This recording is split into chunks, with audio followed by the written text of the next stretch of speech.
तो अभी तक हम लोग राष्ट्रपति, उपराष्ट्रपति और प्रधानमंत्री को देख चुके हैं और आज के क्लास में हम लोग देखने वाले हैं संसद, ठीक है, राज्यसभा और लोकसभा। ठीक है, चलो तो देखते हैं संसद के बारे में पहले कुछ, उसके बाद हम लोग राज्यसभा और लोकसभा के बारे में देखेंगे। तो संसद का जब चर्चा करते हैं तो सबसे पहले ये देख लेते हैं कि इसका संवैधानिक उल्लेख क्या है। तो संसद का संवैधानिक उल्लेख है यानी अनुच्छेद 79 में, इस अनुच्छेद में है अनुच्छेद 79 में संसद का संवैधानिक उल्लेख मिलता है। मतलब अनुच्छेद 79 में ये कहा गया है कि भारत का एक संसद होगा और संसद के 3 अंग होंगे। इसी में ये चीज वर्णित है कि संसद के अंगों की संख्या कितनी होगी, 3।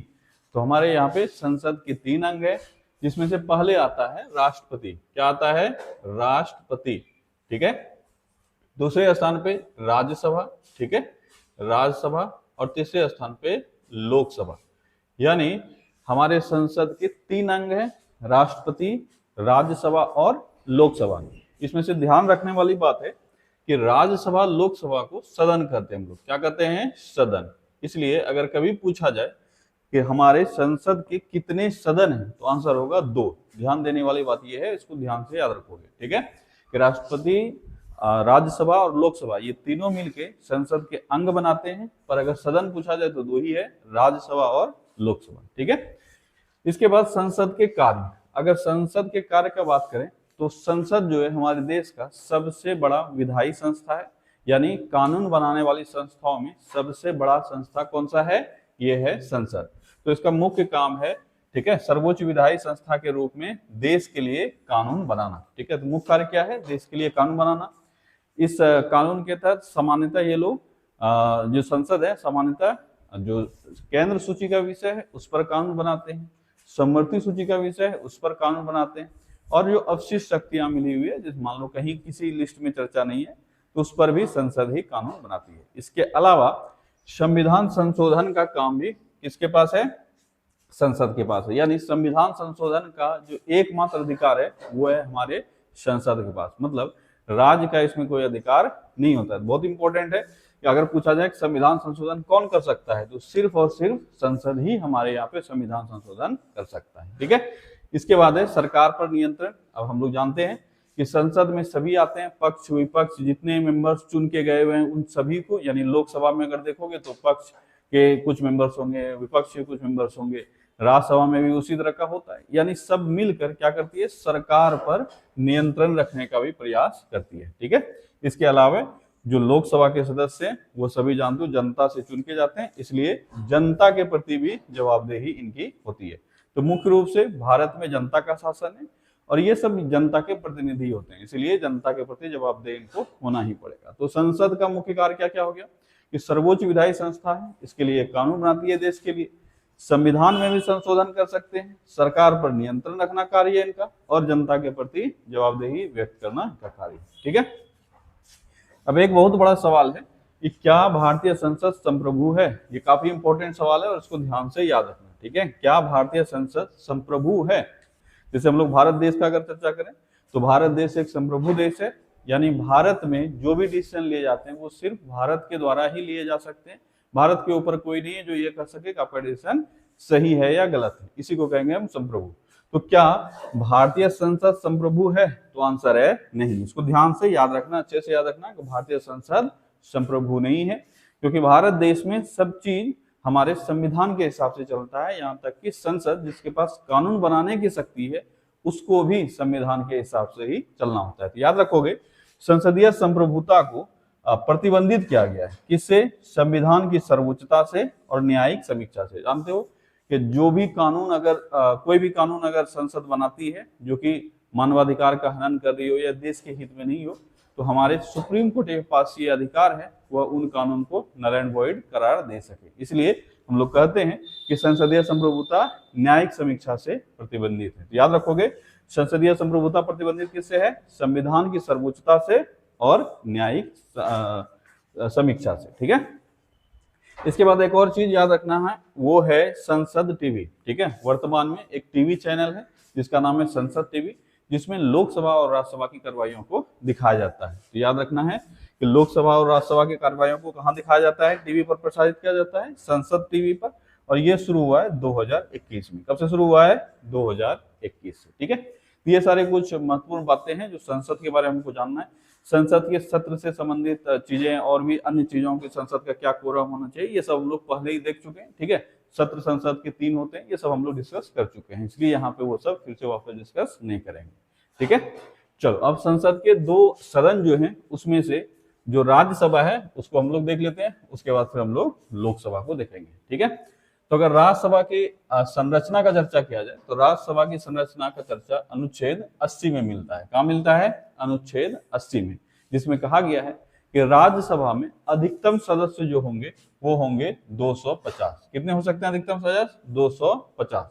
इन अधिकतम सदस्यों में से 238 ये सभी आएंगे चुन के कहीं ना कहीं से, और जो 12 सदस्य बचेंगे उनका मनोनयन होता है। लेकिन वर्तमान में जो सदस्य हैं वो हैं 245। कितने हैं? 245।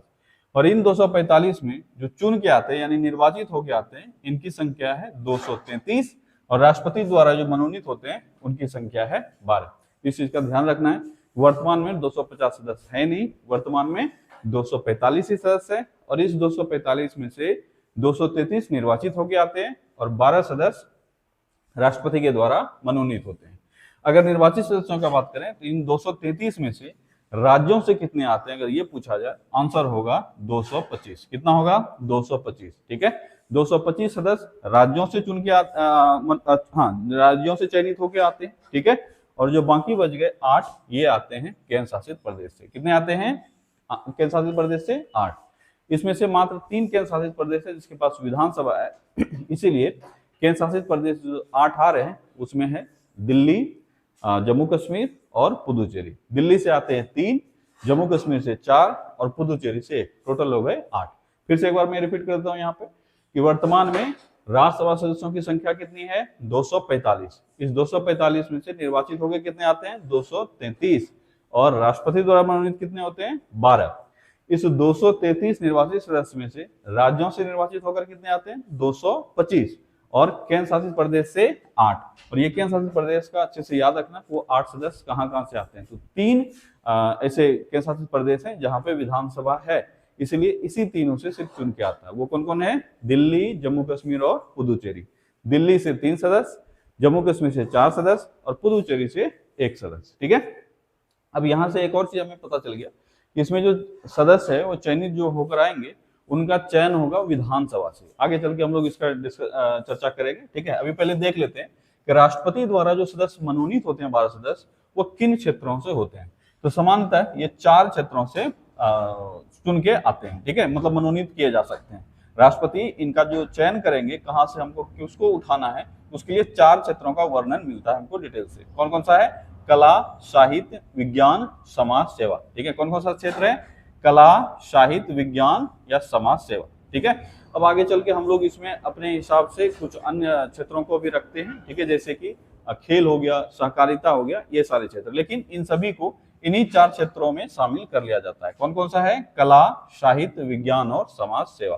ठीक है, तो अगर कभी पूछा जाए कि राष्ट्रपति के द्वारा मनोनीत होने वाले सदस्य कितने क्षेत्रों से आते हैं, तो सामान्यतः आंसर होगा 4 क्षेत्रों से लोग चयनित होकर आते हैं। ठीक है, और इसका वर्णन हमको कहाँ मिलता है? अनुच्छेद 80(3) में। कहाँ मिलता है? अनुच्छेद 80(3) में। ठीक है, इसके बाद अगर हम लोग प्रथम राज्यसभा का चर्चा करेंगे तो प्रथम राज्यसभा का गठन हुआ था 3 अप्रैल। कब हुआ था? 3 अप्रैल।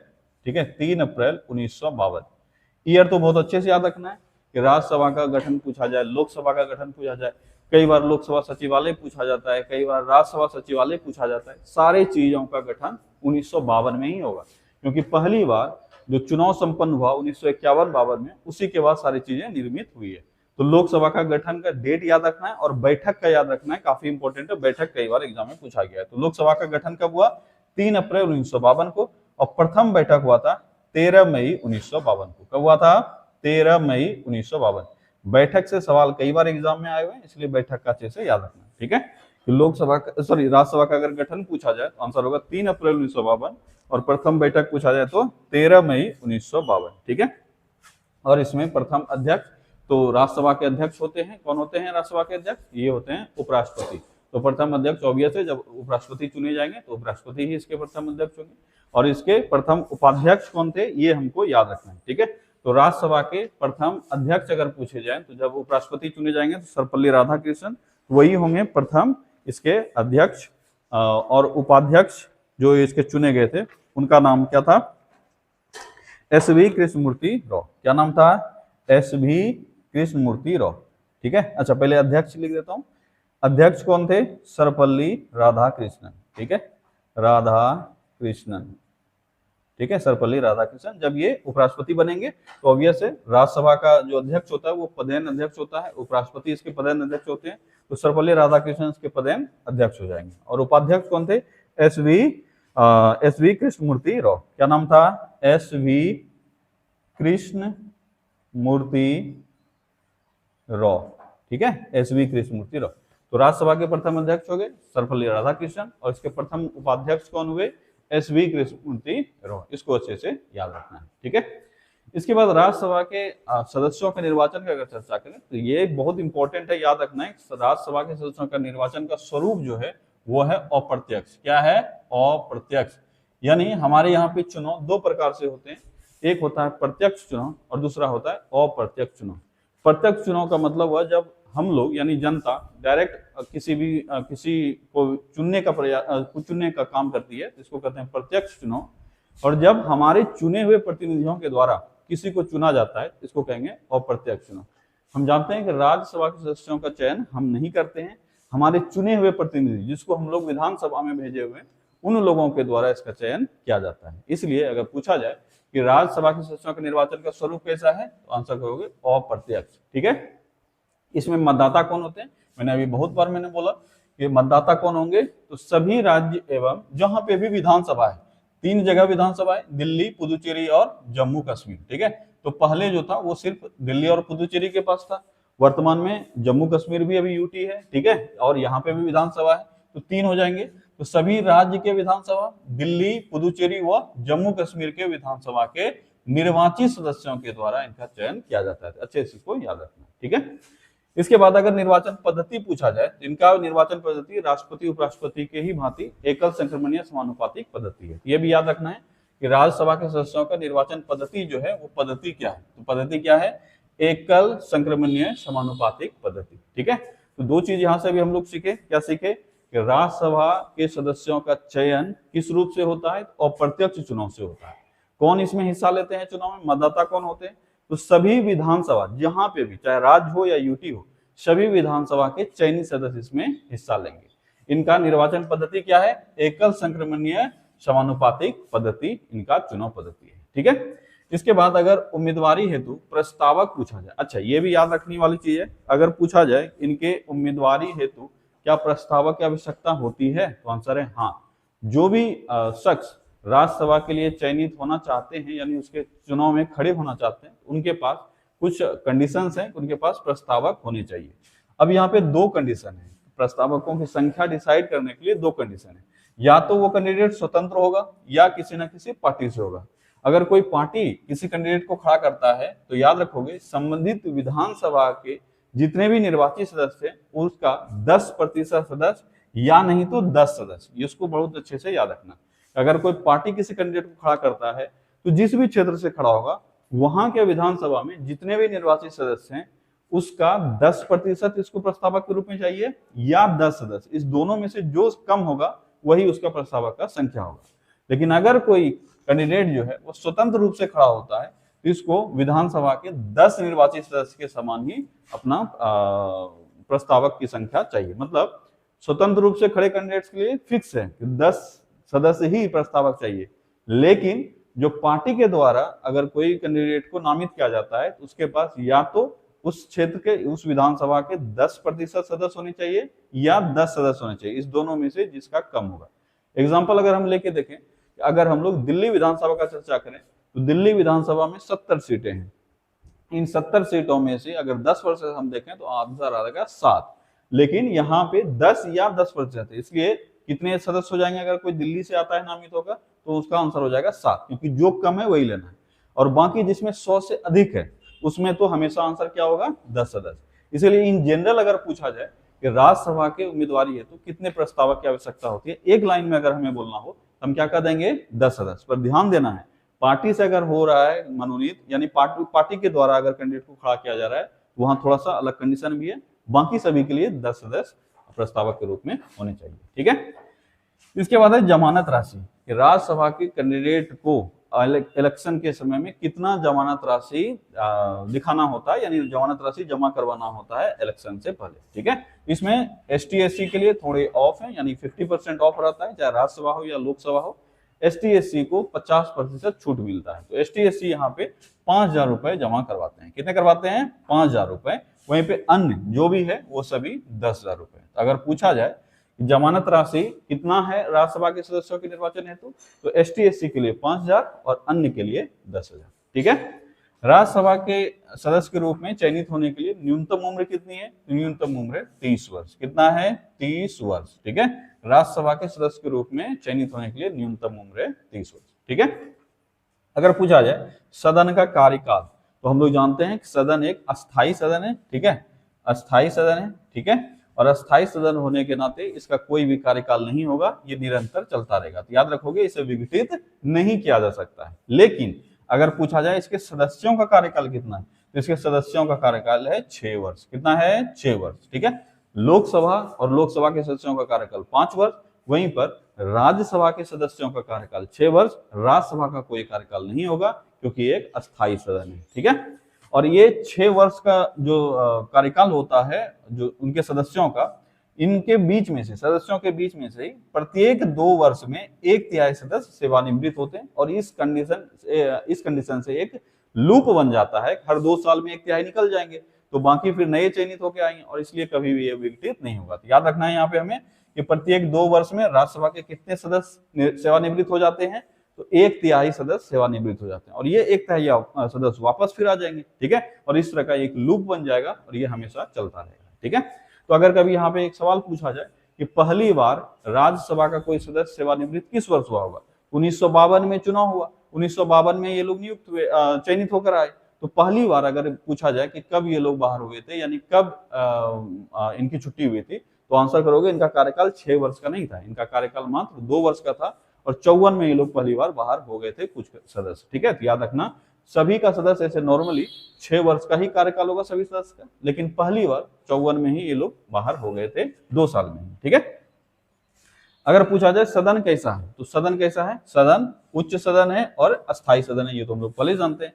पर ध्यान देने वाली बात यहाँ पे है। ठीक है, अगर पूछा जाए कि संसद का ये पहला सदन है या दूसरा सदन है, तो संसद का इसे दूसरा सदन कहा जाता है। ठीक है, संसद का दूसरा सदन।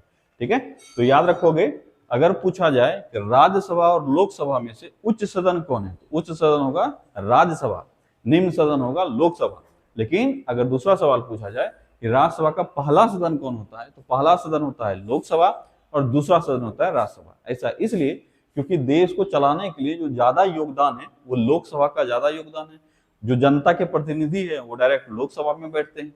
सरकार का जो संचालन होता है वो मुख्यतः लोकसभा से होता है। सरकार जो रिस्पॉन्सिबल है वो लोकसभा के प्रति है, इसलिए ज्यादातर काम जो होते हैं वो लोकसभा से ही होते हैं। इसीलिए लोकसभा को प्रथम सदन कहा जाता है और राज्यसभा को द्वितीय सदन कहा जाता है। ये बच्चे से याद रखना, यहाँ पे गलती होता है। उच्च और अस्थायी सदन ये तो सबको पता होता है, लेकिन यहाँ पे गलती हो जाता है। तो राज्यसभा जो है वह सदन, संसद का द्वितीय सदन है। ठीक है, कि राज्यसभा की शक्तियों का अगर बात किया जाए, ठीक है, तो लोकसभा और राज्यसभा में तुलनात्मक रूप से लोकसभा के पास थोड़ी अधिक शक्तियां हैं और राज्यसभा के पास कम शक्तियां हैं तुलनात्मक रूप से। क्यों ऐसा है? क्योंकि जानते हो कि जो हमारा प्रतिनिधि बैठता है वो लोकसभा में बैठता है, सरकार जिसके प्रति जवाबदेह है वो लोकसभा है। इसलिए ऑब्वियस है कि जिसके पास अधिक क्या बोलते हो काम होंगे, जिसके पास अधिक रिस्पॉन्सिबिलिटी होंगे, उसी के पास अधिक शक्तियां भी होगी। इसी कारण से लोकसभा के पास अधिक शक्तियां हैं, राज्यसभा के पास थोड़े कम शक्तियां हैं। लेकिन कई ऐसे मामले हैं जहां पर राज्यसभा और लोकसभा का अधिकार समान है। कुछ ऐसे मामले हैं जहां पे राज्यसभा का विशेषाधिकार है। इस सारी चीजों को हम लोग एक बार फिर से देखेंगे और आगे बढ़ेंगे। ठीक है, तो तुलनात्मक रूप से लोकसभा से अधिकार कम होगा।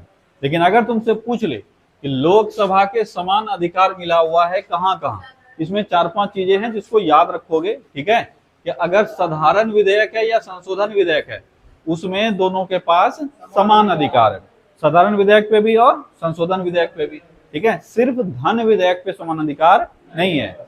इसके अलावा जो वित्तीय विधेयक था, वित्तीय विधेयक के बारे में चर्चा किए हुए थे कि वित्तीय विधेयक दो प्रकार के हैं, टाइप 1 और टाइप 2। अब देखो ये जो नहीं पढ़े हुए वो जाके एक बार देख लेना कि वित्तीय विधेयक कितने प्रकार के हैं, दो प्रकार के, टाइप 1 और टाइप 2। तो टाइप 2 जो वित्तीय विधेयक है इसको हम लोग सामान्य विधेयक के भांति रखते हैं। किस रूप में? समान, मतलब साधारण विधेयक। और जानते हो साधारण विधेयक पर दोनों का अधिकार है, इसलिए वित्तीय विधेयक टाइप 2 पर दोनों का अधिकार समान है। ठीक है, इसके अलावा राष्ट्रपति और उपराष्ट्रपति के चुनाव में भी दोनों समान रूप से हिस्सा लेता है, तो राष्ट्रपति और उपराष्ट्रपति के चुनाव में भी समान अधिकार है। ठीक है, इसके अलावा राष्ट्रपति सुप्रीम कोर्ट और हाई कोर्ट के न्यायाधीशों पर महाभियोग लगाने का भी समान अधिकार है। इस दोनों केस में ऐसा, ये सारे केस में ऐसा नहीं है कि लोकसभा आगे है और राज्यसभा पीछे है, दोनों के पास तुलनात्मक रूप से समान अधिकार है। कई बार यहाँ से डायरेक्ट सवाल बन जाता है, निम्न में से कौन सा वह क्षेत्र है जहां पे राज्यसभा और लोकसभा का अधिकार समान है? तो याद रखोगे, साधारण विधेयक संशोधन विधेयक पर समान अधिकार है, टाइप 2 वित्तीय विधेयक पर समान अधिकार है, राष्ट्रपति उपराष्ट्रपति के चुनाव में समान अधिकार है, और राष्ट्रपति सुप्रीम कोर्ट और हाई कोर्ट के न्यायाधीशों को हटाने में भी समान अधिकार है। कोई दिक्कत यहां तक? ठीक है, वित्तीय गलत लिखे है ना? ठीक है, अगला है धन विधेयक से लेकर। अब ये बात पहले भी हम पढ़ा रखे हैं, पहले भी तुम जानते हो कि धन विधेयक को लेकर लोकसभा के पास विशेषाधिकार है। किसके पास है? लोकसभा। धन विधेयक विधेयक है, मतलब कोई भी विधेयक धन विधेयक है कि नहीं है, यह डिसाइड करता है लोकसभा अध्यक्ष। धन विधेयक सिर्फ और सिर्फ लोकसभा में ही लाया जा सकता है, राज्यसभा में इसके पास बहुत अधिकार नहीं है, बहुत सीमित अधिकार है। क्या अधिकार है? कि राज्यसभा में जाएगा तो जरूर, पर सिर्फ दिखाने के लिए। जैसे कि राज्यसभा में गया, राज्यसभा के लोग देख लिए हाँ ये धन विधेयक है, अगर उनको इच्छा हुआ कि इसमें कुछ बदलाव करने के लिए हम सुझाव दें, वो सुझाव दे सकते हैं। लेकिन सुझाव मानेगा कौन? लोकसभा। माने या ना माने, ऐसा नहीं कि उनका सुझाव कंपलसरी हो जाएगा। माने या ना माने ये किस पर डिपेंड करेगा? लोकसभा पर। अगर राज्यसभा गुस्सा गया, बोला नहीं हम धन विधेयक पारित ही नहीं करेंगे, तो क्या ऐसा अधिकार है राज्यसभा के पास? आंसर है नहीं। धन विधेयक स्वतः ही 14 दिन बाद पारित हो जाएगा। इसीलिए धन विधेयक पर सवाल तुमसे पूछा जाता है कि धन विधेयक पर राज्यसभा के पास कितने दिनों तक रखने का शक्ति है? कितने दिनों तक? 14 दिनों तक। अच्छा, इसे भी पॉलिटी में अगर कोई नहीं जान रहे हो कितना दिन का है तो मोटा मोटी 14 मार देना। क्या मारोगे? 14। किसी भी चीज को लेकर, अब ऐसा नहीं सारा सही हो जाएगा, पर अगर दिन पूछा है, महीना नहीं पूछा है, दिन पूछा है, तो 90% चांस है तुम्हारा क्वेश्चन सही हो जाएगा। 14 याद रखना। कोई भी चीज, जैसे अभी तुमसे पूछ लेंगे, बताओ कि राज्यसभा के अध्यक्ष को हटाना है, लोकसभा अध्यक्ष को हटाना है, कितने दिन पहले नोटिस देना होगा? अब नहीं याद है एग्जाम में, पर याद रखना मेरा कीवर्ड क्या है? 14। अगर कुछ भी पूछा जाए इन सारे मामलों को लेकर, नहीं जानते हो तो अच्छी बात है, जो सही है वो करोगे, लेकिन फिर भी तुक्का खेलना है, तो तुक्का क्या खेलेंगे? 14। 80 to 90% चांस है तुम्हारा क्वेश्चन सही हो जाएगा। ठीक है, तो याद रखोगे, अगर धन विधेयक पे पूछा जाए कि राज्यसभा के पास कितने दिनों तक रखने का अधिकार है? 14 दिनों तक। जवाब दिया तो ठीक है, पारित किया तो ठीक है, कुछ सुझाव देके वापस किया तो ठीक है, नहीं तब अपने आप स्वतः पारित हो जाएगा। और सुझाव अगर दिया भी है तो लोकसभा माने ना माने किस पर डिपेंड करता है? लोकसभा पर। यानी राज्यसभा के पास कोई अधिकार इसमें धन विधेयक को लेकर नहीं है, बस उसके पास जाएगा एक बार, ये अधिकार है बस। ऐसा नहीं जैसे शादी में तुम कार्ड देते हो ना, कार्ड में लिखता है कि आपका आना अनिवार्य है, लिखा हुआ रहता है कि नहीं रहता है? पर नहीं आएगा तो क्या ब्याह रुक जाएगा? वैसा 10 आदमी भी नहीं आएगा तो कोई फर्क नहीं पड़ेगा, तुम्हारा अनिवार्यता जो लिखा हुआ है बस फॉर्मेलिटी है, आए ना आए दोनों में तुम सक्षम हो काम करने। वैसे ही लोकसभा धन विधेयक में सिर्फ एक बार दे दिया, देख लीजिए एक बार, देखे ना देखे छोड़ दे, उससे कोई फर्क नहीं पड़ता है, लोकसभा द्वारा पारित हो गया है। ठीक है, आ जाओ वापस। तो धन विधेयक पर राज्यसभा में नहीं लाया सकता है, और अगर लाया गया है लोकसभा के द्वारा और इसको भेजा गया है तो कितने दिनों के अंदर? 14 दिनों के अंदर पारित करना होगा या वापस करना होगा, जो भी करना है। ठीक है, इसके बाद दो चीज ऐसे हैं जहां पे राज्यसभा का विशेषाधिकार है, इसको बहुत अच्छे से याद रखना। ठीक है, दो ऐसे जगह है जहां राज्यसभा का विशेषाधिकार है, अनुच्छेद 249 और अनुच्छेद 312। क्या? कहाँ? 14 दिन का समय। अच्छा ठीक ठीक है, तो राज्यसभा के पास 2 जगह विशेषाधिकार है, हमारे संविधान में जो वर्णित है, ये कल भी हम चर्चा किए थे। ठीक है, कौन कौन सा वो फील्ड है? वो है अनुच्छेद 249, अनुच्छेद 312। अनुच्छेद 249 कहता है कि राज्यसभा 2/3 बहुमत से एक संकल्प को पारित करके लोकसभा को यह अधिकार दे सकता है वह राज्य सूची के विषयों पर कानून बना सके। ध्यान देना, राज्य सूची के विषयों पर कानून राज्य बनाता है, राज्य विधानमंडल, पर केंद्र कई मामलों में राज्य सूची के विषय पर कानून बना सकता है। जैसे अगर तुमसे पूछा जाए आपातकाल के दौरान बना सकता है क्या, तो आंसर है हाँ बना सकता है। नहीं आपातकाल लगा हुआ है, सामान्य परिस्थिति है, इस केस में भी अनुच्छेद 249 के तहत राज्यसभा यह दे सकता है परमिशन, किसको? लोकसभा को। ध्यान देना, बनाएगा तो लोकसभा कानून, राज्यसभा नहीं बनाएगा, पर लोकसभा को कानून बनाने के लिए अधिकृत कौन करेगा? राज्यसभा। कितने बहुमत से पारित करके? 2/3 बहुमत से संकल्प को पारित करके। किसमें कहा गया है? 249 में। और 312 में कहा गया है कि भारत में जितने भी नए अखिल भारतीय सेवा का सृजन होगा वह सब राज्यसभा के हाथों ही होगा। तो 312 में क्या है? नए अखिल भारतीय सेवा का सृजन किसके पास अधिकार है? राज्यसभा के पास। ये सब हम लोग देखे हुए थे। ठीक है, अब यहां से एक बड़ा टॉपिक है, वो क्या है? राज्यसभा के सीटों की संख्या।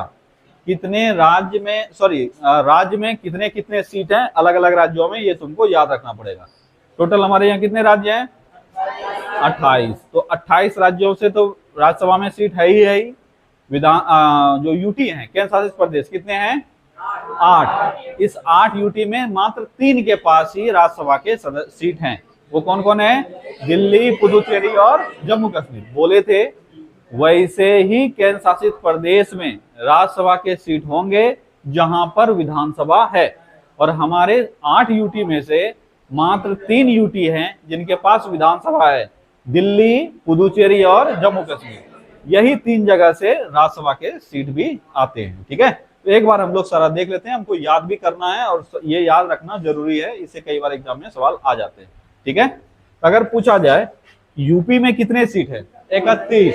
यूपी में 31, महाराष्ट्र में 19, तमिलनाडु 18, बिहार 16, वेस्ट बंगाल 16, कर्नाटक 12, आंध्र प्रदेश, मध्य प्रदेश और गुजरात 11, ओडिशा राजस्थान 10, केरल 9, पंजाब असम तेलंगाना 7, झारखंड 6, छत्तीसगढ़ 5, हरियाणा 5, उत्तराखंड 3, गोवा 1, असम को छोड़कर सभी नॉर्थ ईस्ट राज्यों में 1, मतलब असम के पास है 7। अभी हम लोग पढ़े ऊपर कहीं पढ़े होंगे, असम कहाँ पढ़े?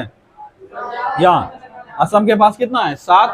तो अच्छे से याद रखेंगे। देखो ऐसे तो एक झटके में याद करने का सोचोगे तो नहीं याद होगा, लेकिन अगर स्लोली याद करोगे तो याद हो जाएगा। ठीक है, तो नॉर्थ ईस्ट में टोटल 8 राज्य हैं। कितने राज्य हैं? 8। इस 8 में से असम के पास है 7। कितना सीट है? 7। बाकी सभी के पास 1-1। तो 7 राज्य जो बच गए असम को छोड़कर, नॉर्थ ईस्ट में सभी के पास 1-1। इसके अलावा यूटी तो कल भी याद करवाए थे। यूटी में क्या याद करवाए थे? दिल्ली, जम्मू कश्मीर, पुदुचेरी। दिल्ली के पास 3, पुदुचेरी के पास 1 और जम्मू कश्मीर के पास 4। दिल्ली के पास 3, जम्मू कश्मीर के पास 4 और पुदुचेरी के पास 1। टोटल कितने हो गए? 8। ठीक है, और बाकी जो बचे ये सब राज्य का। फिर से एक बार रिपीट करो, टॉप 5 तो एनी हाउ तुमको याद रखना है। ठीक है, ऊपर से 5 ये राज्यसभा के सीट भी और लोकसभा के सीट। तो आज रूम पे जाके अगर नहीं याद होता है तो रूम पे जाके फिर से ही याद करोगे, और टारगेट बना के रखो आज के आज ही ये याद हो जाने चाहिए। कल लोकसभा का याद करेंगे, अगर ये छूट गया तो फिर लोकसभा भी छूट जाएगा और पेंडिंग हो जाएगा, इसलिए आज के आज ही याद कर लेना। यूपी में कितने सीट है राज्यसभा में? 31। ठीक है, महाराष्ट्र में 19 और तमिलनाडु में 18, बिहार पश्चिम बंगाल 16 और कर्नाटक में 12, आंध्र प्रदेश, मध्य प्रदेश, गुजरात 11। देखो ये जो एक से अधिक राज्य वाला होता है, यहां से अधिक सवाल पूछा जाएगा। कैसे सवाल पूछा जाएगा? तुमसे डायरेक्ट दे देगा, बोलेगा बताओ वेस्ट बंगाल में किस राज्य के समतुल्य राज्यसभा की सीटें हैं। अब वहां एक क्वेश्चन में काफी सारा ऑप्शन हो गया, 4 ऑप्शन हो गया, चारों को तुमको जानना पड़ेगा, या फिर तुम पेयरिंग बना के याद रखो कि किस किस राज्य के पास समान है, वहां से तुम रिकॉल कर पाओगे। ठीक है, याद टोटल 28 करना है, 28 प्लस 3 करना है। लेकिन अगर उसको हम कैजुअली ऐसे थोड़े थोड़े करके याद करेंगे तो आसानी से हो जाएगा। टॉप 5 हमको याद रखना है, फिर बाद में जहां जहां एक से अधिक राज्य हैं उसको याद रखना है। तो टॉप 5 में पहले यूपी 31 सीट, दूसरा महाराष्ट्र 19 सीट, तीसरा तमिलनाडु 18 सीट, चौथा और पांचवा बिहार और वेस्ट बंगाल 16 सीट। ठीक है, इतना तो याद हो गया। इसके बाद कर्नाटक 12, आंध्र प्रदेश, मध्य प्रदेश, गुजरात, आंध्र प्रदेश, मध्य प्रदेश, गुजरात 11 सीट, आंध्र प्रदेश, मध्य प्रदेश, गुजरात 11 सीट, ओडिशा राजस्थान 10, ओडिशा राजस्थान 10, ओडिशा राजस्थान 10, केरल के पास 9, केरल के पास 9, पंजाब असम तेलंगाना 7, पंजाब असम तेलंगाना 7। ठीक है, झारखंड के पास 6। अब देखो झारखंड को याद रखना क्यों जरूरी है, तुम्हारा पड़ोसी है। ठीक है, तो पड़ोसी बोल के याद रखोगे, कुछ ना कुछ थोड़ा सा दिखाना पड़ेगा सेंटिमेंट किसी के प्रति, तभी उसको याद कर पाओगे। रोड पे बहुत लोग चलते हैं, क्या कोई याद रहता है? पर अगर तुम्हारा जान पहचान का कोई दिख जाए वो तुमको कई दिनों तक याद रखा, हाँ उसको देखे थे रोड पे। वही चीज तुमको पहचान करना होगा। पहले पढ़ाई को लेकर तुमको थोड़ा सा इज्जत देना होगा, किताबों को, चीजों को, तभी तुमको याद होगा। अब झारखंड बोलोगे हमारा पड़ोसी है तो याद होना ही चाहिए, खुद को बोलोगे तो याद हो जाएगा। कितने हैं? 6। कितने हैं? 6। ठीक है, नॉर्थ ईस्ट जैसे घुसेंगे तो एक को छोड़कर सबके पास है। एक कौन है वो? 7। किसके पास? असम के पास। तो पंजाब, असम और तेलंगाना कितना? 7। झारखंड 6, छत्तीसगढ़ 5, छत्तीसगढ़ 5। अब ये कैसे याद रखेंगे? है तो 36 पर वहां 6 नहीं है, कितना है? 5। एक दो बार करोगे वो दिमाग में, एग्जाम में 6 अगर देगा, देखो छत्तीसगढ़ उतना भी बड़ा राज्य नहीं है कि बहुत हो, ये तो पता याद हो जाएगा, 2-4 बार पढ़ोगे तो ये याद हो जाएगा कम है। लेकिन कितना है भूल जाओगे, 5, 6, 7 याद आएगा। 36 6 तो नहीं था, 6 तो नहीं था। अब कंफ्यूजन होगा 5 और 7, 2-4 बार करोगे तो याद हो जाएगा 6 से कम है। 36 में 6 से कम है तो 5, छत्तीसगढ़ में 5, छत्तीसगढ़ में 5। ठीक है, उसके बाद यूटी दिल्ली में 3, जम्मू कश्मीर में 4 और पुदुचेरी में 1। हमको लगता है मोटा मोटी दिमाग में घुस गया होगा, बिना देखे रिपीट करना। यूपी में, महाराष्ट्र, ठीक है, तमिलनाडु, बिहार, ठीक है, उड़ीसा, अरे जाओ उड़ीसा। अच्छा चलो एक बार पहले ऑर्डर में पूछ लेते हैं।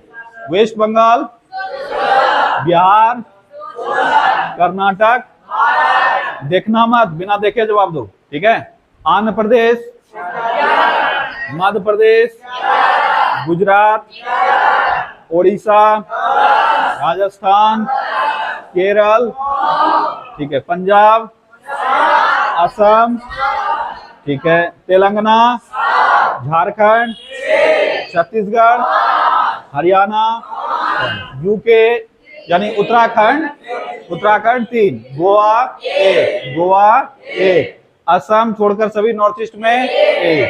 ठीक है, दिल्ली में, जम्मू कश्मीर, पुदुचेरी 1। अब देखो राज्यों में जब कंपेयर करने का भी देता है छोटे राज्यों में, तो उसमें एक गोवा अच्छे से याद रखना, गोवा को डाल देगा। ठीक है, क्योंकि गोवा के पास कितना है? 1, गोवा के पास 1। और ये कई एग्जामों में पूछा भी गया है। ठीक है, किसी दिन सेट में ये क्वेश्चन भी आएगा तुम लोग को, 3-4 राज्य हैं वहां पे पूछेगा किसका सबसे अधिक राज्यसभा के सदस्य होते हैं, लोकसभा के सदस्य होते हैं, विधानसभा के सदस्य होते हैं, इस तरह से। ठीक है, तो याद रखोगे, मोटा मोटी मेरे हिसाब से याद होगा। एक बार हम इधर उधर से करके पूछ लेते हैं। उड़ीसा में, झारखंड, असम, अरुणाचल प्रदेश। अब ये याद रखना पड़ेगा नॉर्थ ईस्ट में कौन कौन है, बताए ना, नॉर्थ ईस्ट में 8 राज्य हैं। अब ये 8 का पता होना चाहिए तुमको। कई बार तो यही सवाल पूछ लेता है कि निम्न में से कौन सा राज्य नॉर्थ ईस्ट भारत का नहीं है। कोई बात नहीं, जो जिसको नहीं पता है, अभी हम लोग इंडियन ज्योग्राफी जब पढ़ेंगे वहाँ ये सब रटवाएंगे। ठीक है, कोई दिक्कत नहीं है, लेकिन पता होने चाहिए ये सब थोड़े बहुत। 10 तक सभी पढ़े हो तो थोड़ा बहुत इंडिया का ज्ञान होना चाहिए। ठीक है, गोवा में, वेस्ट बंगाल 16, वेस्ट बंगाल 16, बिहार, कर्नाटक, महाराष्ट्र 19, ठीक है, कर्नाटक 12, तमिलनाडु 18, यूपी 31। ठीक है, चलो लगभग याद हो गया, इसको रूम पे जाके एक बार फिर से देख लेना। ठीक है, अब है राज्यसभा से संबंधित कुछ अन्य बातें। ठीक है, एक आता है टॉपिक सचिवालय। क्या आता है? सचिवालय। देखो किसी का भी सचिवालय पूछे, हमारा जो राज्यसभा लोकसभा का निर्माण ही है वो हुआ है 1952 में। कब हुआ है? 1952। तो राज्यसभा का सचिवालय पूछ ले, लोकसभा का सचिवालय पूछ ले, दोनों का आंसर क्या हो जाएगा? 1952, क्योंकि यहीं से शुरू हुआ है। अब लोकसभा में कुछ और बातों का हम लोग चर्चा करेंगे, लोकसभा अध्यक्ष सब जब चर्चा करेंगे तो वहां कब पहली बार आया नहीं आया वो सब चर्चा करेंगे। अभी राज्यसभा पे फोकस करते हैं। तो राज्यसभा का जो सचिवालय है यह राज्यसभा को संचालित करने के लिए बनाया गया है, याद रखना। उसी तरह से लोकसभा को संचालित करने के लिए लोकसभा सचिवालय होगा। तो राज्यसभा का सचिवालय अगर तुमसे कभी पूछ लिया जाए किसके नियंत्रण में आता है, किसके अंदर में आता है, तो बोलोगे राज्यसभा के अध्यक्ष। क्या बोलोगे? ध्यान देना, गलती होगा यहाँ, दो सवाल आएंगे और दोनों में गलती करोगे। राज्यसभा का सचिवालय किसके नियंत्रण में आता है? तो या तो राज्यसभा अध्यक्ष होगा या उपराष्ट्रपति होगा, ठीक है, ये होगा। अगर तुमसे पूछा जाए कि राज्यसभा सचिवालय का अध्यक्ष कौन होगा या हेड कौन होगा, प्रमुख कौन होगा, तब आंसर होगा महासचिव। एक याद करते हो ना, करंट अफेयर्स में याद करते हो राज्यसभा का महासचिव कौन है, तो वही महासचिव जो है राज्यसभा और लोकसभा दोनों में होगा, वही होता है सचिवालय का हेड। तो याद रखना, सचिवालय का हेड कौन होता है? महासचिव। कौन होता है? महासचिव। राज्यसभा सचिवालय पूछेगा तो राज्यसभा का महासचिव, और लोकसभा का सचिवालय पूछेगा तो लोकसभा महासचिव। और हम क्या बताए, किसके नियंत्रण में होता है? तो अध्यक्ष के नियंत्रण में। राज्यसभा का अपना अध्यक्ष है जो कि उपराष्ट्रपति होता है। एक ऑफिस है जो कि इस पूरे राज्यसभा का काम कैसे होगा उसको देख रहा है। इस ऑफिस को क्या कहेंगे? सचिवालय। क्या कहेंगे? सचिवालय। तो इस पूरे डिपार्टमेंट का जो हेड है ऑब्वियस है ये उसी के अंदर में आएगा, इसीलिए राज्यसभा के अध्यक्ष के अंदर ही आता है सचिवालय। तो राज्यसभा का अध्यक्ष जो है वही इस सचिवालय के प्रमुख को नियुक्त करता है। ये यहाँ से इंपॉर्टेंट सवाल बनता है कि बताओ राज्यसभा महासचिव को नियुक्त कौन करता है? कौन करेगा? राज्यसभा का अध्यक्ष। यहाँ पे अक्सर बच्चा राष्ट्रपति करके आता है। अभी भी इतना पढ़ने के बाद भी अगर गलती करोगे ये सब क्वेश्चन, ये सब अच्छे क्वेश्चन के कैटेगरी में आता है जहाँ पे बच्चे गलती करते हैं एग्जाम में, ठीक है। अगर तुमसे पूछा कि बताओ लोकसभा सचिवालय के अध्यक्ष को यानी लोकसभा महासचिव को कौन नियुक्त करता है? लोकसभा अध्यक्ष। राज्यसभा के महासचिव को कौन नियुक्त करता है? राज्यसभा अध्यक्ष। राष्ट्रपति को नहीं करोगे ना। अगर राज्यसभा का अध्यक्ष पूछा जाए कि राज्यसभा के अध्यक्ष की नियुक्ति कौन करता है? कौन करता है? नियुक्ति नहीं करते हैं बल्कि इनकी निर्वाचन होता है इनका, ठीक है। और निर्वाचन होता है, जानते हो उपराष्ट्रपति होते हैं तो उपराष्ट्रपति निर्वाचित क्या बोलते हो, निर्वाचन के थ्रू आते हैं, ठीक है। चलो तो याद रखोगे राज्यसभा का सचिवालय का गठन कब हुआ? 1952। अच्छा, यहाँ से एक बहुत इंपॉर्टेंट सवाल, अगर तुमसे पूछा जाए कि सचिवालय की चर्चा कहाँ की गई है, तो की गई है अनुच्छेद 98 में। कहाँ की गई है? अनुच्छेद 98। अब ये सब यहीं से याद होगा, धीरे धीरे जहां पे हम ज्यादा फोकस करेंगे कि ये वाला यहाँ से उठा के याद रखना, याद रखोगे। इसको हम वहां नहीं पढ़ाएंगे क्योंकि वहां समझ में नहीं आएगा। यहाँ याद रखना कि संसद के संचालन के लिए एक सचिवालय होगा। क्या कहा गया है? संसद के संचालन के लिए सचिवालय होगा। अब संसद में 2 सदन है, ठीक है। संसद में कितने सदन है? 2 सदन है, राज्यसभा और लोकसभा। तो इसी अनुच्छेद के तहत राज्यसभा में राज्यसभा का सचिवालय और लोकसभा में लोकसभा का सचिवालय। तो याद रखोगे दोनों का गठन किसके तहत होगा? 98 के तहत, ठीक है। तो याद रखना कब क्या गया, इसका नियंत्रण किसके पास? और राज्यसभा का अध्यक्ष होता कौन है? उपराष्ट्रपति, ठीक है। इसी को हम क्या कहते हैं? उपराष्ट्रपति। तो अगर कहीं मिल जाए उपराष्ट्रपति तो उपराष्ट्रपति भी आंसर होगा, और राज्यसभा का अध्यक्ष मिला तो राज्यसभा का अध्यक्ष। अच्छा, अगर कभी एग्जाम में पूछ ले, ध्यान से सुनना, अगर एग्जाम में पूछ ले कि राज्यसभा सचिवालय का नियंत्रण किसके पास होता है, ऑप्शन ए दे दे राज्यसभा अध्यक्ष, ऑप्शन बी दे दे राष्ट्रपति, और ऑप्शन सी दे दे कोई नहीं, तो आंसर क्या करोगे? नहीं, हमेशा आंसर करना वहां राज्यसभा अध्यक्ष। क्या करोगे? राज्यसभा अध्यक्ष। अब बोलोगे ऐसा क्यों? क्योंकि हम जानते हैं कि राज्यसभा के अध्यक्ष के पद पर उपराष्ट्रपति आता है, तो ये काम उपराष्ट्रपति का हुआ कि राज्यसभा अध्यक्ष का हुआ? राज्यसभा अध्यक्ष। अब ये थोड़ा सा कॉम्प्लिकेटेड लग रहा होगा, ध्यान देना कि अगर कोई आदमी इस कुर्सी पर बैठते ही उसका भी अधिकारी हो जाएगा, उसका जो कार्य है वो एक्चुअल में तो उसी कुर्सी का था, समझ में आया, लेकिन ये आदमी जाके वहां बैठा हुआ है। अगर दोनों में से किसी एक को चुनागा, यही चीज हुआ है तुम्हारे अनुच्छेद 64 और अनुच्छेद 89। अनुच्छेद 89 में उपराष्ट्रपति की चर्चा नहीं की गई है, अनुच्छेद 89 में क्या है? राज्यसभा का अध्यक्ष और उपाध्यक्ष। अनुच्छेद 89 में क्या है? राज्यसभा का अध्यक्ष और उपाध्यक्ष। और अनुच्छेद 64 में क्या कहा गया है कि राज्यसभा का अध्यक्ष जो होगा वो उपराष्ट्रपति होगा पदेन रूप से। ठीक है, दो अनुच्छेद वहां भी शामिल किया गया है, ऐसा नहीं कि एक ही अनुच्छेद में काम चला लिया। वैसे ही राज्यसभा के राज्यसभा का जो सचिवालय है उसका जो नियंत्रण होगा वो राज्यसभा के अध्यक्ष के पास होगा। और राज्यसभा के अध्यक्ष के कुर्सी पर कौन बैठा हुआ है? उपराष्ट्रपति। उसके बिहाफ पर होगा। अगर कल के डेट में मान लो संविधान में बदलाव कर दिया जाता है, ध्यान से सुनना, अगर संविधान में बदलाव कर दिया जाता है कि राज्यसभा का अध्यक्ष अब उपराष्ट्रपति नहीं होगा, अब एक नया आदमी चुना जाएगा जो कि राज्यसभा चुनेगा। क्या ये संभव है कि नहीं है? बिल्कुल संभव है, ये किया जा सकता है।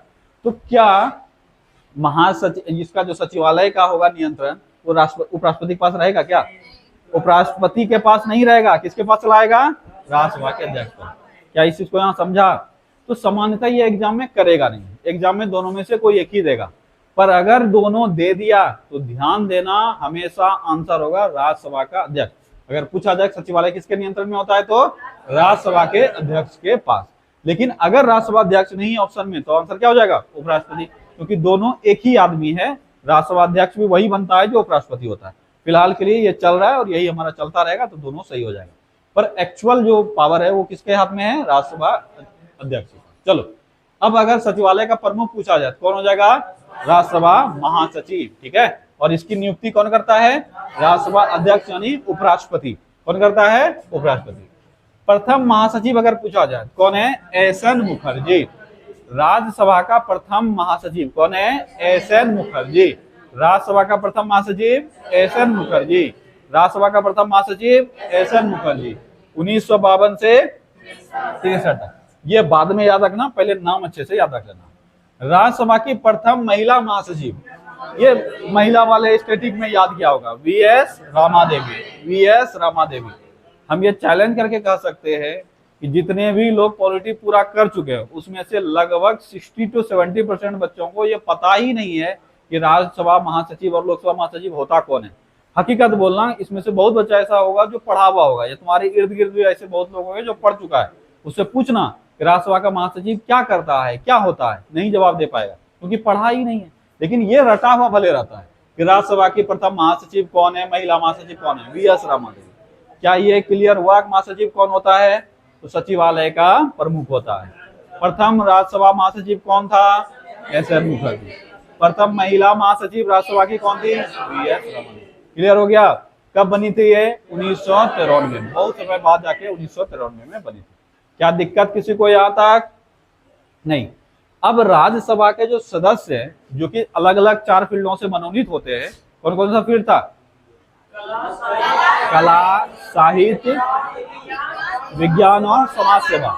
कल पढ़े थे हम लोग कि राज्यसभा के 12 सदस्य राष्ट्रपति के द्वारा मनोनीत होते हैं और ये 4 फील्ड से हो सकते हैं। इसके अलावा कोई और फील्ड आता है तो इसी सब में से शामिल कर दिया जाता है। ठीक है, वो 4 फील्ड है कला, साहित्य, विज्ञान और समाज सेवा या सहकारिता, वो एक ही अंदर में आ जाता है। ठीक है, ये 4 फील्ड से होने चाहिए। अब इस चारों फील्ड में से 1-2 तुमको याद रखना है, सबको याद रखना नहीं है, 1-2 याद रखना है कि प्रथम फिल्म यानी अभिनेता कौन था, ये सवाल पूछा जाएगा।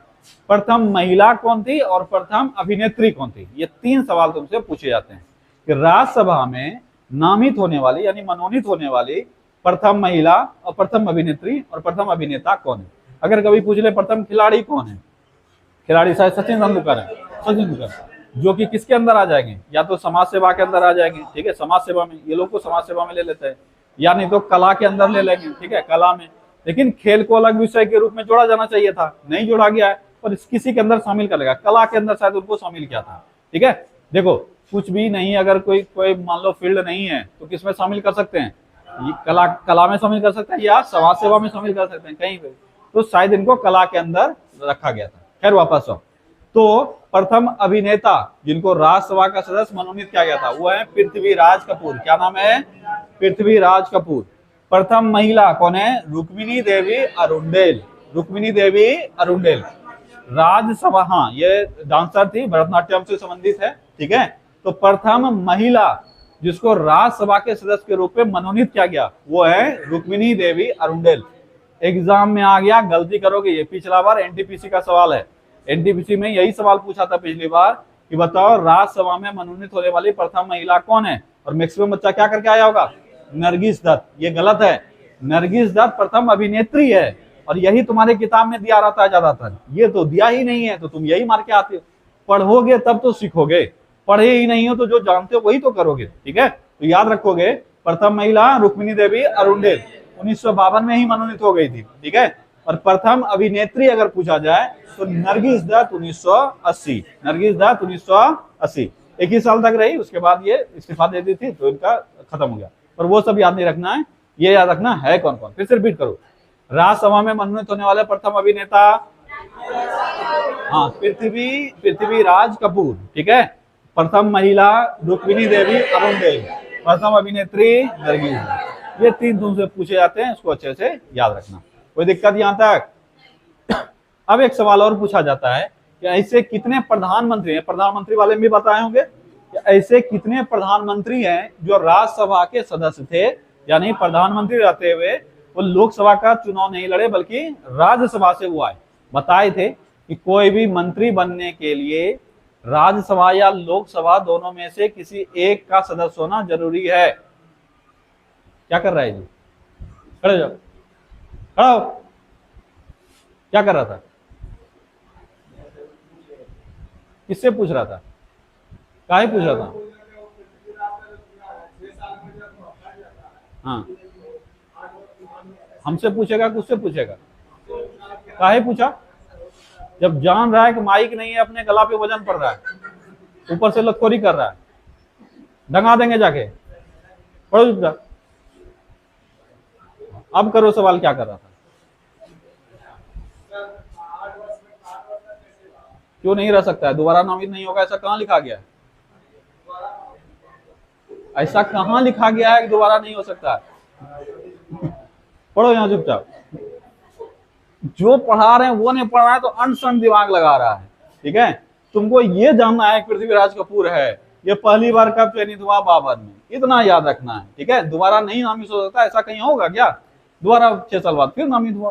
ठीक है, चलो, तो राज्यसभा सदस्य के रूप में मनोनीत होने वाले प्रथम अभिनेता पृथ्वीराज कपूर, प्रथम महिला रुक्मिणी देवी अरुंडेल, और प्रथम अभिनेत्री नरगिस दत्त। ये याद है।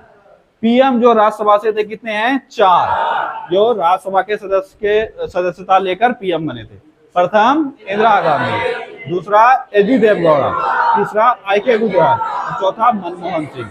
यही सवाल एग्जाम में आ जाएगा, मुंह उठा के आ जाओगे, बोलोगे नहीं पढ़े हैं, नहीं कर पाए हैं, गलती कर दी, 6 मार के आ जाना या कुछ मार के भी करोगे। ठीक है, ये सवाल ऑलरेडी एग्जाम में आ चुका है। पिछला बार रेलवे में ही ये पूछा था, आया था तुम्हारे क्या बोलते हैं इसे, अनुज एग्जाम देके आया था, वही बोल रहा था। जिस दिन हम इसको पढ़ाए थे उसके दूसरे दिन या तीसरे दिन वो एग्जाम देके आया था। तो याद रखोगे ऐसे प्रधानमंत्री जो कि राज्यसभा से थे कितने हैं? 4, इंदिरा गांधी, एच.डी. देवगौड़ा, आई.के. गुजराल और मनमोहन सिंह। ठीक है, चलो, यहां तक तुम्हारा चीज था राज्यसभा से संबंधित। ठीक है, तो सबको अच्छे से याद रखना, यहाँ से काफी सारे सवाल बनते हैं। अब जिस तरह से राज्यसभा पढ़े वैसे हम लोगों को क्या पढ़ना है? लोकसभा। लोकसभा थोड़ा और बड़ा होगा क्योंकि लोकसभा जानते हो लोकसभा के कार्य बहुत अधिक है।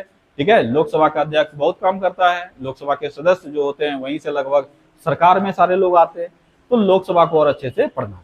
अगर पूछा जाए कि बताओ राज्यसभा को उच्च सदन कहा जाता है कि निम्न सदन, तो उच्च सदन। राज्यसभा को उच्च सदन और लोकसभा को निम्न सदन। लेकिन अगर पूछा जाए कि बताओ राज्यसभा को प्रथम सदन या द्वितीय सदन, तो राज्यसभा को द्वितीय सदन और प्रथम सदन किसको? लोकसभा। तो याद रखना इसे कहा जाता है निम्न सदन, संसद का प्रथम सदन। यही एग्जाम में आएगा, गलती करके आओगे हम मार का हड्डी तोड़ देंगे। ठीक है, अगर ये सवाल आया गलती किया तो संसद का ये प्रथम सदन है। इसको जन प्रतिनिधियों का सदन भी कहा जाता है। क्या कहा जाता है? जन प्रतिनिधि। अब यही कितना हल्का सवाल पूछेगा देख लेना। अगर पूछ लिया कि जन प्रतिनिधियों का सदन किसको कहा जाता है? राज्यसभा, लोकसभा, दोनों को, इनमें से कोई नहीं। अब हमको पता है कि आधा बच्चा मार के आएगा दोनों, बोलेगा दोनों में तो ये चुनिए के जाता है आदमी। अरे चुन के जाता है, पर तुम ध्यान दो डायरेक्ट जन का प्रतिनिधि कहाँ बैठा हुआ है? लोकसभा में। इसलिए क्या कहा जाता है? जन प्रतिनिधियों का सदन। इसको ब्रिटेन में क्या कहा जाता है, कई बार ये भी पूछ लेता है। तो हाउस ऑफ कॉमन्स, ब्रिटेन में क्या कहते हैं, हाउस ऑफ कॉमन्स। अब ये हम चाहते तो छोड़ भी सकते थे, लेकिन हमको पता है कुछ ऐसा बच्चा होगा जो कि नहीं जानता होगा। तो ब्रिटेन में जो लोकसभा है उसको हाउस ऑफ कॉमन्स कहते हैं। इसलिए तो हम लोग क्या कहे, निम्न सदन या जनप्रतिनिधियों का सदन, क्योंकि जो कॉमन लोग हैं उनका सदन है। हमारे यहाँ कॉमन लोगों का क्या, कौन सा सदन है, लोकसभा। इसीलिए अगर पूछा जाए कि ब्रिटेन के हाउस ऑफ कॉमन के समतुल्य भारत में क्या है, भारत में क्या है, लोकसभा। क्या नाम क्लियर हो गया। चल अब है लोकसभा की संरचना। लोकसभा की संरचना अनुच्छेद 81, अनुच्छेद 81। तो संसद की चर्चा 79, राज्यसभा की चर्चा 80 और लोकसभा की चर्चा 81। ये अनुच्छेद में भी पढ़ रखे हो, ठीक है। लोकसभा में अधिकतम कितने सदस्य हो सकते हैं, 552, लेकिन वर्तमान में कितने हैं, 550। ये जो 552 सदस्य है, इसमें राज्य से 530, केंद्र शासित प्रदेश से 20 और एंग्लो इंडियन 2। लेकिन आप जानते हो एंग्लो इंडियन अब चयनित नहीं होता है, इसीलिए 550। हाँ, 104 संविधान संशोधन के तहत खत्म किया गया। तो अब जो टोटल सदस्य हैं वो 550। पहले भी कई किताबों में तुमको कई जगह पे लिखा हुआ मिलेगा लोकसभा में कुल कितने सदस्य होते हैं, 550। ये पढ़ता होगा, लेकिन ये गलत है, क्योंकि 550 चयनित वाले कैटेगरी में था, 2 मनोनीत पहले से होते आ रहे। तो टोटल सदस्य कितने थे, 552। इसलिए तुम देखता होगा कई किताबों में कई जगह 550 रहता होगा, कई जगह 552 रहता होगा, ठीक है। एग्जाम में करता होगा जो बच्चा आता होगा, जो मिलता है वही मार देता है। ये याद रखना, 552 या 550 में से एक ही देता है, क्योंकि वो ज्यादा तुमको कंफ्यूज नहीं करता है। तो अधिकतम सदस्य कितने होते थे अगर ये पूछा जाए तो 552। अच्छा, इसमें कई बार इंक्रीमेंट भी हुआ है, ठीक है। 500 से 525, फिर 550, याद है कि नहीं है ये सब, ठीक है। ये संशोधन में पढ़ा रखे हैं, ठीक है। तो याद रखोगे वर्तमान में कितने सदस्य मैक्सिमम थे, 552, लेकिन अब कितने हैं, 550। 2 कहाँ गया, एंग्लो इंडियन खत्म हो गया, एंग्लो इंडियन अब मनोनीत नहीं होंगे, ठीक है। यह है अधिकतम सदस्य। पर वर्तमान में हैं कितने, वर्तमान में अधिकतम हो सकते हैं 550, पर वर्तमान में हैं कितने, 513। ये दोनों सवाल को अच्छे से याद रखोगे। अधिकतम सदस्य पूछे तभी आंसर ये होगा, और वर्तमान सदस्य कितने हैं तब आंसर क्या होगा, 543। 545 हुआ करता था, यही 2 जो निरस्त हुआ वही यहाँ 2 घट गया, तो 543। 2 सदस्य मनोनीत होते थे एंग्लो इंडियन, अब कितने सदस्य बच गए, इसमें राज्य से कितने आते हैं, 524, यूटी से। अब ये अच्छे से याद रखना जरूरी है, क्योंकि पूछा जा सकता है कि बताओ लोकसभा में राज्यों से अधिकतम कितने सदस्य निर्वाचित होकर आ सकते हैं। तो अधिकतम कितने हो जाएंगे, 530, पर वर्तमान में कितने आते हैं, 524। केंद्र शासित प्रदेश से अधिकतम कितने आ सकते हैं, 20, पर वर्तमान में कितने आते हैं, 19, ठीक है। ये अच्छे से याद रखना। वैसे राज्यसभा में कई बार तुमसे पूछ लेगा कि अधिकतम राज्यसभा का सदस्य कितना है, 250। तो अधिकतम कितने सदस्य निर्वाचित हो सकते हैं, तो 238। कितने हो सकते हैं, 238, क्योंकि 12 सदस्य मनोनीत है, तो वो तो हमेशा मनोनीत वही रहेगा जो था। तो अधिकतम कितने सदस्य निर्वाचित हो सकते हैं, 238, पर होते कितने निर्वाचित हैं, 233। कितने होते, 233 ना, ये कितने होते हैं, 233। ये क्लियर है कि नहीं है।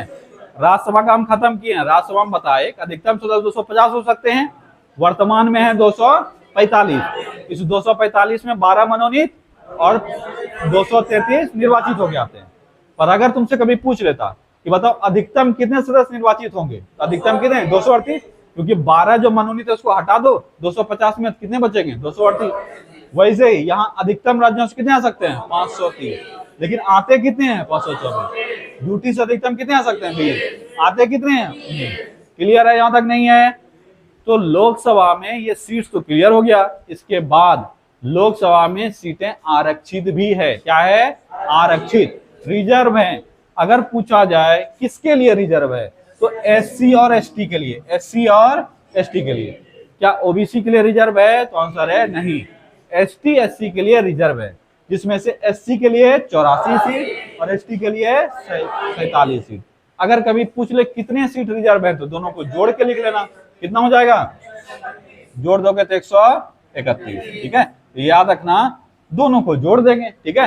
अगर तुमसे पूछ लिया कि कितने सीट हमारे संविधान में कितने सीटों पर आरक्षण दिए हुए हैं, कितने सीटों पर 131, कहाँ? लोकसभा में। कहाँ दिया हुआ है? लोकसभा में। किस अनुच्छेद के तहत ये आरक्षण मिला हुआ है? अनुच्छेद 330। किसके तहत? अनुच्छेद 330। याद है कि नहीं है? सब भूल गया क्या? अनुच्छेद 330 के तहत आरक्षित हैं। एससी के लिए 84 सीट और एसटी के लिए 47 सीट। कोई दिक्कत यहां तक नहीं। अब आया प्रथम लोकसभा का बारी। ईयर तो सबको कंठस्थ हो गया अभी, अगर पूछे तो 1952 करके आ जाना, लेकिन हम बोले हैं डेट भी याद रखोगे, ठीक है।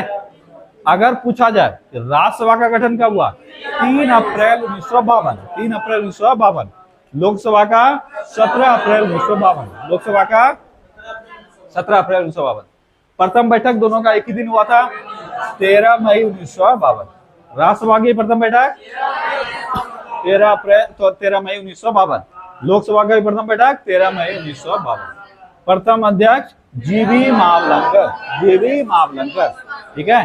गणेश वासुदेव मावलंकर, दोनों नाम याद रखना, शॉर्ट और फुल दोनों। जीवी मावलंकर या गणेश वासुदेव मावलंकर, ठीक है। प्रथम उपाध्यक्ष कौन थे? अनंत सायनाम अयंगर। एम अनंत सायनाम अयंगर। प्रथम उपाध्यक्ष कौन हुए? एन अनंत सायनाम अयंगर। एम अनंत सायनाम अयंगर। ये थे प्रथम लोकसभा के अध्यक्ष, ठीक है। क्या यहां तक चीजें क्लियर हुई? सॉरी, लोकसभा के उपाध्यक्ष, ठीक है। चलो एक बार पूरा सब चीज देख लेते हैं। राज्यसभा के पास शक्तियों का अगर चर्चा किया जाए तो लोकसभा के समान शक्ति कहाँ कहाँ है? धन विधेयक, संशोधन विधेयक, टाइप 2 वित्तीय विधेयक, ठीक है। उसके बाद राष्ट्रपति उपराष्ट्रपति के निर्वाचन में, राष्ट्रपति सुप्रीम कोर्ट हाई कोर्ट पर महाभियोग में, समानता ये सब में। इसके अलावे कुछ ऐसे प्रस्ताव भी हैं जहां पर दोनों के पास समान अधिकार है। यहां से ज्यादा सवाल पूछा जाता है, इतना कर लोगे काम चल जाएगा, ठीक है। इसके अलावे धन विधेयक पे पूछा जाता है बार बार, क्या राष्ट्रपति के पास कोई अधिकार है? तो आंसर है नहीं। 14 दिन के अंदर राज्यसभा को वापस करना होगा, ठीक है। विशेषाधिकार पूछा जाए, 2 अनुच्छेद 249 और 312, ठीक है। राज्यों का अगर यूटी का संख्या पूछा जाए तो टॉप 5 और पेयर वाला पहले हम लोग रिपीट कर लेते हैं, बिना देखे बोलना सभी। सबसे अधिक कहाँ? कितने? 31। दूसरा स्थान कितने? 19। तीसरा स्थान तमिलनाडु 18। चौथा स्थान बिहार वेस्ट बंगाल, ठीक है, 16। उसके बाद कर्नाटक 12। अब रुक जाओ। आंध्र प्रदेश के पास कितना है? गुजरात के पास, मध्य प्रदेश के पास 11 है, ठीक है। उड़ीसा के पास, राजस्थान के पास, गोवा के पास, ठीक है, असम के पास, झारखंड के पास, छत्तीसगढ़ के पास 5। सब याद हो गया तुम लोग को जी, ठीक है। उत्तराखंड के पास, ये देख लिया, ये पक्का देख के बोला, ठीक है। तो उत्तराखंड के पास 3, ठीक है। हरियाणा के पास 5, ठीक है। और किसका पूछें? जम्मू, ये तो याद हो जाए। दिल्ली 3, जम्मू कश्मीर 4। अच्छा ठीक है, रुक जाओ। तुम बताओ, मणिपुर के पास 1, मणिपुर के पास 1। तुम बताओ, मिजोरम के पास, मेघालय के पास, सबको पता है नॉर्थ ईस्ट में जितने भी राज्य है सबके पास 1, ठीक है। चलो याद रखना इतना। क्या हुआ? चलो अब आते हैं राज्यसभा सचिवालय। गठन कब हुआ? 1952, ठीक है। 1952 में किस अनुच्छेद के तहत? 98 के तहत, ठीक है। इसका नियंत्रण किसके पास होता है? राज्यसभा अध्यक्ष या उपराष्ट्रपति के पास, ठीक है। इसका हेड कौन होता है? राज्यसभा महासचिव। जहां गलती से राज्यसभा अध्यक्ष मत कर देना, इसका अपना हेड है, हेड का नाम है राज्यसभा महासचिव। राज्यसभा महासचिव का नियुक्ति कौन करता है? राज्यसभा अध्यक्ष। प्रथम महासचिव कौन था? एस.एन. मुखर्जी, ठीक है। प्रथम महिला महासचिव वी.एस. रामानुजन, ठीक है। राज्यसभा में नामित होने वाले प्रथम अभिनेता, प्रथम महिला रुक्मिणी देवी अरुंडेल। प्रथम अभिनेत्री नरगिस दत्त। ऐसे कितने प्रधानमंत्री हुए जो राष्ट्रपति 4, इंदिरा गांधी, और मनमोहन सिंह। ठीक है, अगर कभी पूछ ले वर्तमान समय तक अंतिम ऐसे प्रधानमंत्री जो राज्यसभा से थे कौन है, वो मनमोहन सिंह के पास आ गए मोदी जी, और मोदी जी जानते हो ये चुन के आते हैं, इस बार भी ये वाराणसी से चुन के आए। ठीक है, अब आ जाओ लोकसभा। निम्न सदन किसको कहते हैं, लोकसभा को। ठीक है, हाउस ऑफ कॉमन्स किसको कहा जाता है, प्रथम सदन किसको कहते हैं, जनप्रतिनिधियों का सदन, लोकसभा। ठीक है, लोकसभा की संरचना किस अनुच्छेद में, अधिकतम कितने सदस्य, 552, वर्तमान में 550, वर्तमान में है कितने सदस्य, 543, 543 में राज्य से कितने हैं, वो कितने सकते हैं, 503, यूटी में कितने हैं, वो कितने सकते हैं, 20। ठीक है, आरक्षित कितने सीटें हैं, 131, एससी के लिए 84, एसटी के लिए 47। प्रथम लोकसभा का गठन कब हुआ, 17 अप्रैल 1952। प्रथम बैठक कब हुआ, अध्यक्ष, उपाध्यक्ष, कोई दिक्कत नहीं। अब बाकी हम लोग लोकसभा को और कल करेंगे और कहानी खत्म करेंगे। ठीक है।